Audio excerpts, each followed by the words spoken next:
Welcome back to the channel. My name is Alexander Howell. I am a realtor in the Kansas City, Missouri area, and I'm licensed in Missouri and Kansas.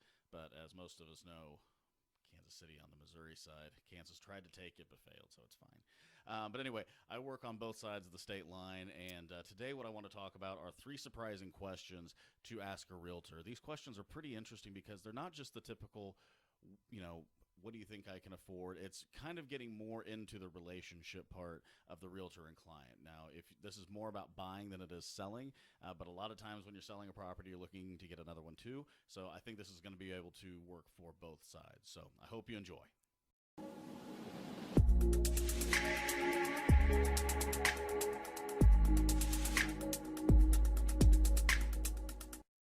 Okay, first question. Who's been your most challenging client and why? This can be a tough one because basically what the client is asking you is what made it difficult, and they're probably trying to draw a conclusion as to whether or not it was you that did this. Now, I've got to be honest with you, my most challenging clients haven't necessarily been bad clients. They haven't been bad people. It wasn't an issue with our relationship or anything like that. But I've worked both resale and new construction, and new construction has one heck of a tail on it. And what I mean by that is there is a long time between decision and closing, basically. And so when I look at this as the most challenging clients that I've ever had, it's a lot of situations where it's somebody that was brand new into purchasing. Their first purchase was new construction, and they had a lot of changes throughout the process. Now, I was a very green agent. I was very young in what I was doing. I think it was my second new construction sale. The first one went really smooth, and the second one just was not something I was used to. And now what I would do is I have a long speech, and I'm pretty sure every single realtor has a similar speech, but I have a very long conversation in the very beginning when we decide to go new construction. And the conversation basically is there are things that are going to be incredibly frustrating. Whether you realize it or not, this is going to be a frustrating time. And for, hopefully under a year, if everything goes right, normally it takes about 6 months to build a house, but there's some things to do ahead of that. But in a year, you'll have a home. But you're going to be stressed. It's going to be tough. We're going to have to make some difficult decisions, and some surprises will pop up along the way. If you're not comfortable with that, let's go resale, because it's basically what you see is what you get. You might be able to add in some things, take away some things, but for the most part, what you see is what you get. With new construction, it's a completely different animal. So my most difficult clients, it's not that they've been difficult, it's that they weren't used to the situation. And especially when you get into that as a very new person, especially as a first time home buyer, or at the very least somebody who's never built a home before, you're going to see that a lot. And so basically what happened was we looked at one lot. We ended up buying, we put a deposit down on one, ended up buying another. I was on both sides of the transaction, which you might say, like, great, you get both sides of the commission, right? It's rarely that easy. I did get both sides of the commission, which, yay, payday a year later. But you also have to deal as an individual with the builder and the client. And you have to be the person that's kind of calming each side down. So with this, they weren't used to building. So I had to kind of go over it and say, here's the base price, and here's all of the add-ons. The add-ons were significant. Then you get the question of why is this so expensive when my cousin does granite countertops and it's a lot cheaper than this? It's like, well, your cousin does it and probably helps you, but at the same time, the builder has to add on their own cost. That's just how they run their business. It's time, it's everything that they have to put into it. You can like or dislike the explanation, but the fact of the matter is that when you give them the price, that's what the price is. So all kinds of small things like that happened, but again, daily, weekly, monthly, throughout, basically, I think this transaction closed in about 10 months between search for, deposit, and closing. The building process is also complicated, especially when you have a large builder. You might go to your site one day in the middle of the day, and there might be nobody working on your house. There's a very good likelihood, especially at certain parts of the process. That was my phone that just went off, by the way. Sorry about that.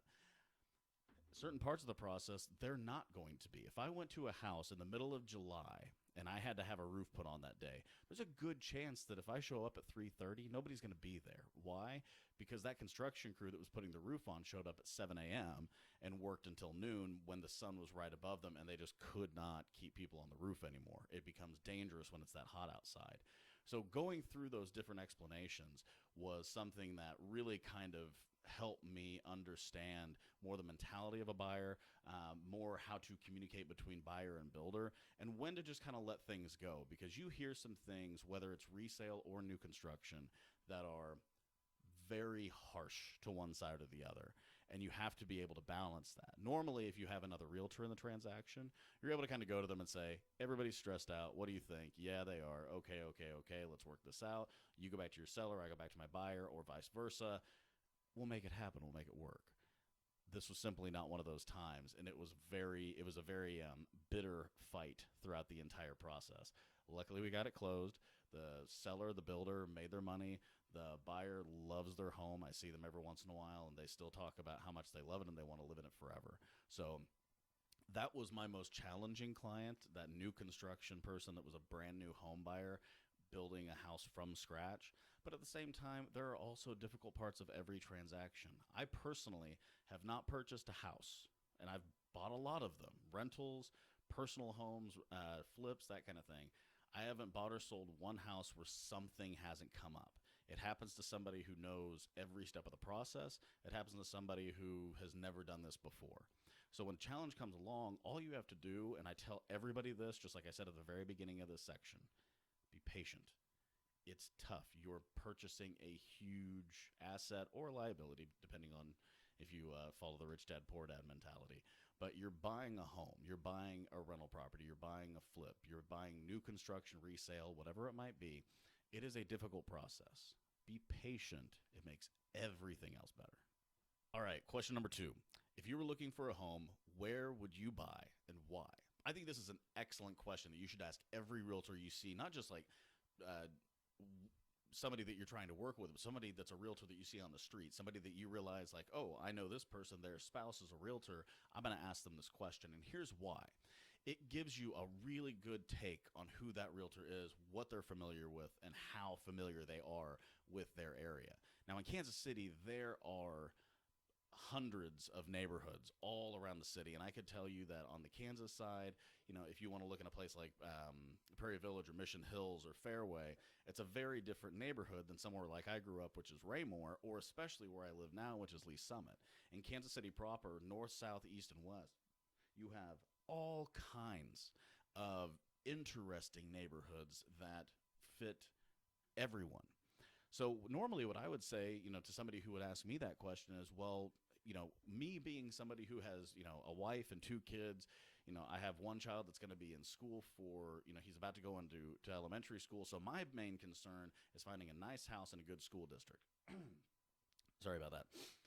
So if I'm really concerned about school district, I'm going to start looking at the maps of the different school districts and seeing which ones rank high. Now, I live in Lee Summit.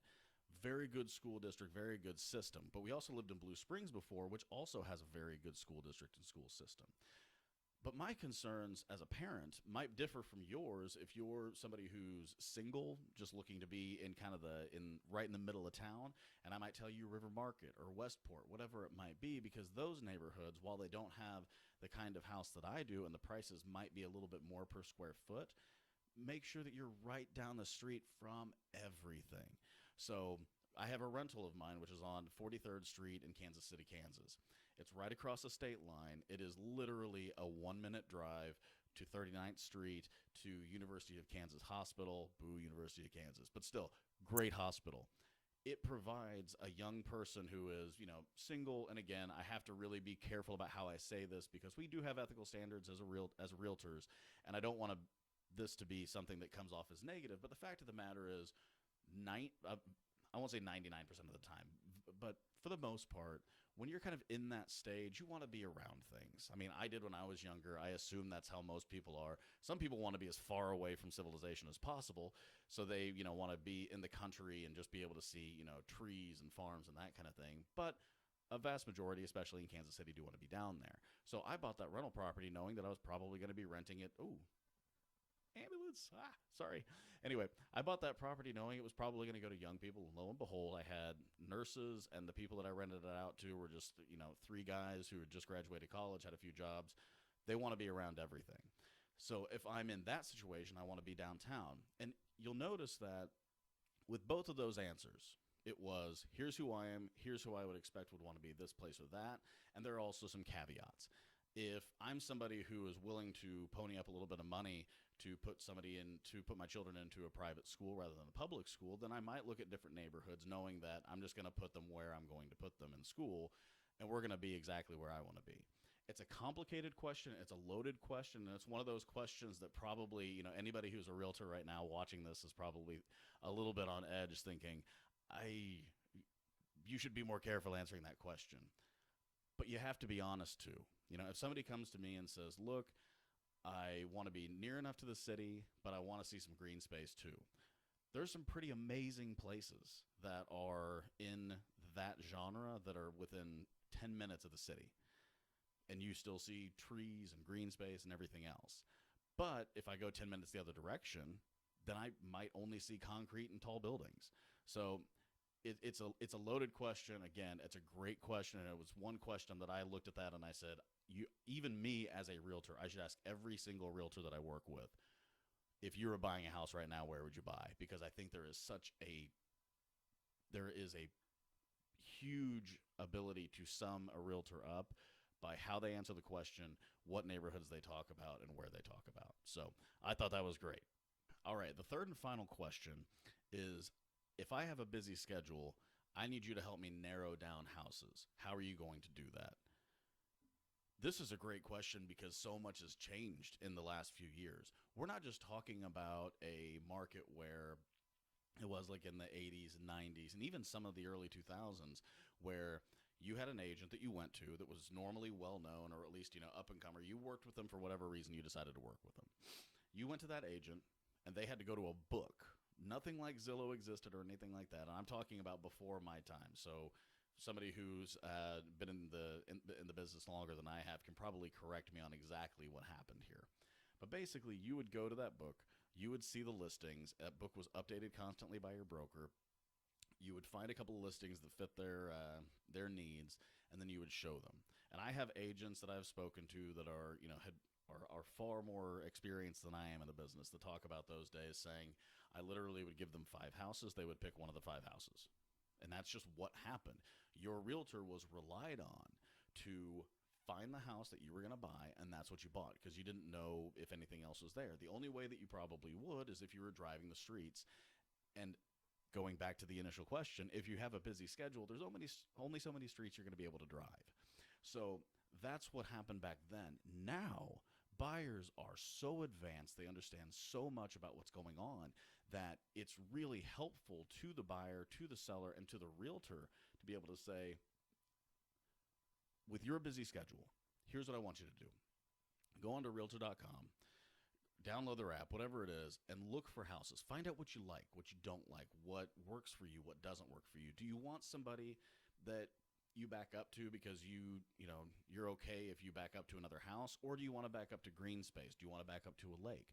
Do you like the houses that are reverse 1.5s, which are main floor up top, normally one other, or main master bedroom up top, normally one other floor, but you walk directly into that, and maybe you've got a basement? Do you like ranches where everything's on the same level? Do you like 2 stories where you and the kids are on the, again, kids, you and your spouse, just yourself, you and the kids, whoever it might be, are up on one floor, and then the main floor is all for entertainment purposes? What is it that you like? And this is what I tell people. It's like, go on, even if it's Zillow, which most realtors don't like, go on Zillow, go on Realtor.com, find houses that you like, and just write down stuff that you do. This can happen at night. It can happen in the morning. It can happen midday on your lunch break. Do that. That gives us the ability to say, okay, what I like are houses that back up to green space. I need at least this many bedrooms. I need at least this many bathrooms. And right now I kind of prefer a 2-story space because, like me, I have 2 kids that are 4 and 1. Their rooms aren't always perfect. So if I have people over, I like having the ability to just kind of lock that off.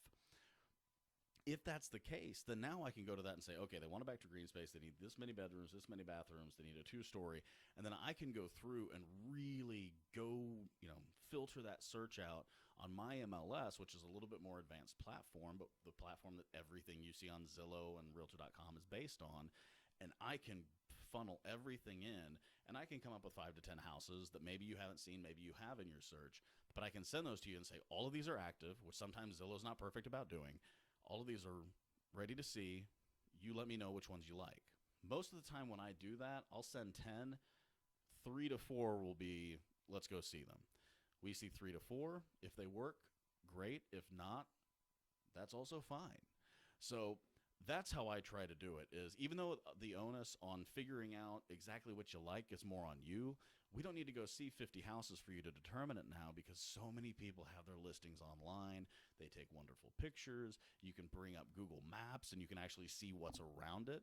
So I feel like right now is very good, because a client is able to kind of help envision in their own mind what exactly they're looking for. But it's really helpful as a realtor to be able to say, now I'm even better than I ever used to be, or that my predecessors were, at finding exactly what they want. Because even though you might say that they're picky, the fact of the matter is, if they buy the house that they absolutely want and they love, that's what you're doing as a realtor. If not, why are you in this profession? So that's personally what I really like about it. Is I think that's a great question, because if you're trying to fit it into your busy schedule, you might have a little bit to do, but it can be done on your phone, on your iPad, it can be done on your computer. Once you give it to me, we find the 3 houses, we go out, and I can do my contract, I can do everything online. Doing it that way makes it fit into your schedule. So, good question too for number 3. All right, guys. Well, I hope you like that. I know that my studio still isn't finished yet. I know that my lighting is leaving a lot to be desired at this point. But thus is the new studio thing. I hope that at least the information that I gave you was good, that you can kind of carry that forward and see if you like it, if you don't. And if you do, leave a comment below. If you don't, leave a comment below. But definitely hit the like button, hit the subscribe button, and that way this channel can grow. We can get as many opinions in here as possible. And if you have another video that you think I should do, put that in the comment section. Even if you like it, don't like it, whatever it might be, like, subscribe, and if you think about something that you want to see on this, put it in the comment section, and I'll try to make that happen. All right, guys. Follow me on alexanderhowell.com. Normally on any social media, Instagram, Twitter, whatever it might be, or Twitch, Alexander from KC. That's AlexanderFromKC, but you thought I wouldn't get through that. And just follow me on those things, and hopefully we'll continue this on. Thanks, guys. Have a good one.